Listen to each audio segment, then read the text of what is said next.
एक बार शिव जी भगवान श्री कृष्ण के पास पहुंचते हैं और कहते हैं कि हे नाथ, आप अपने युगल स्वरूप की प्राप्ति का उपाय कृपया करके बताइए।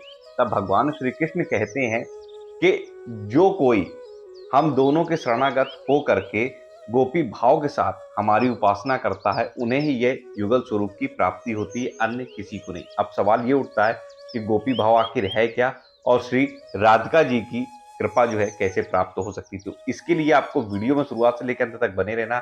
आज की इस वीडियो में शास्त्रों के माध्यम से आपको बताऊंगा कि आखिर गोपी भाव क्या है और श्री जी की शरणागति कैसे प्राप्त हो सकती है। और वीडियो आपको पसंद आए तो लाइक कर दीजिएगा, चैनल पर नए हैं सब्सक्राइब कर लिए, क्योंकि यहाँ पर आपको शास्त्रों के माध्यम से ही सारी जानकारियां दी जाएगी। चलिए वीडियो में आगे बढ़ते हैं। श्री कृष्ण सुख के लिए सब कुछ त्याग करना ही गोपी की विशेषता है और यही गोपी भाव है। अपने खुद के सुख के लिए सब कुछ त्याग देना, ये तो निज सुख की बात है, परंतु केवल श्री कृष्ण सुख के लिए सब कुछ त्याग कर देना केवल गोपियों में ही संभव है। वस्तुतः श्री कृष्ण का सुख गोपी प्रेम का ही स्वरूप है। अब बात करते हैं कि गोपी का वस्त्र आभूषण धारण करना, साज श्रृंगार करना, जीवन धारण करना, खाना पीना सभी सहज ही श्री कृष्ण सुख के लिए। भगवान श्री कृष्ण स्वयं कहते हैं कि गोपियां अपने अंगों की रक्षा या देखभाल भी सिर्फ इसलिए करती हैं कि उनसे मुझे सुख मिलता है। गोपियों को छोड़कर मेरा निगूढ़ प्रेम पात्र और कोई नहीं। गोपियां अपने देह की रक्षा, सार संभार और श्रृंगार, साज सज्जा आदि करती हैं, यह सत्य है। अवश्य ही यह साधन राज्य में एक नई बात है, क्योंकि सभी साधन क्षेत्रों में शरीर की इतनी देखभाल साधन में बाधक मानी गई है।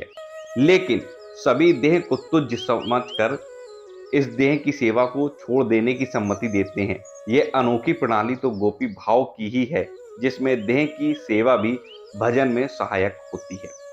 पुजारी प्रतिदिन पूजा के जो पात्र होते हैं उनको मांझकर उज्जवल करता है और सजाता है। गोपियों का यह विश्वास तथा अनुभव है कि श्री कृष्ण की सेवा में जिन उपचारों की आवश्यकता है, उनमें शरीर का भी एक आवश्यक उपचार है। इसलिए वे शरीर रूप इस पात्र को नित्य उज्जवल करके श्री कृष्ण पूजा के लिए सुसज्जित करती हैं।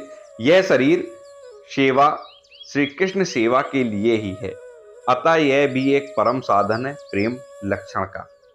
अब बात करते हैं हम लोग कि गोपियों ने सब कुछ त्याग करके अपने को श्री कृष्ण के प्रति समर्पित कर दिया, परंतु श्री कृष्ण का अपना चित्त बहुत जगह बहुत से प्रेमियों के प्रति प्रेम युक्त है। इस प्रकार कृष्ण प्रेम अपेक्षाकृत विभक्त और खंडित है, परंतु गोपी प्रेम अनन्य और अखंड है। इसी से गोपी के भजन का बदला उसी रूप में श्री कृष्ण नहीं दे सकते हैं। इसी से वे अपनी असमर्थता भी प्रकट करते हुए कहते हैं, गोपियों मैं सदा तुम्हारा ऋणी रहूंगा। यानी कि भगवान श्री कृष्ण जो हमेशा कहते हैं ना कि मैं गोपियों का ऋणी हूं, वो इसी बात के लिए कहते हैं। प्रेमी भक्तों को चाहिए कि वह अपनी समझ से, तन मन वचन से होने वाली हर एक चेष्टा को भगवान श्री कृष्ण के सुख के लिए करे, और जब जब मन में प्रतिकूल स्थिति प्राप्त हो तब तब उसे भगवान श्री कृष्ण की इच्छा समझकर परम सुख का अनुभव करना चाहिए। तो दोस्तों आप समझ गए होंगे कि आखिर गोपी भाव क्या है। कि युगल स्वरूप की अगर आपको प्राप्ति करनी है तो आपके अंदर गोपी भाव होना बहुत ज्यादा आवश्यक है। आप अपने सुख के लिए नहीं, हमारे प्रिया प्रीतम जो है उनके सुख के लिए जब आप सब कुछ करने लगेंगे तो सहज ही आपको हमारे श्यामा श्याम की जो है प्राप्ति हो जाएगी। और हमारे शास्त्र स्वयं कहते हैं कि गोपी भाव से भगवान ने शास्त्रों में वर्णित किया है, भगवान की ही श्रीमुख के ये वचन है कि गोपी भाव से अगर आप मुझे पूजेंगे तो श्यामा और श्याम दोनों ही आपको प्राप्त होंगे। आशा करता हूं आप समझ पाए होंगे गोपी भाव क्या है। तो वीडियो अगर पसंद आया हो तो लाइक करिए, चैनल पर नए हैं सब्सक्राइब करिए, कमेंट में जय श्री राधा कृष्ण जरूर लिखिए। मिलता हूं अगले वीडियो में नई जानकारी से, तब तक श्री हरिवंश।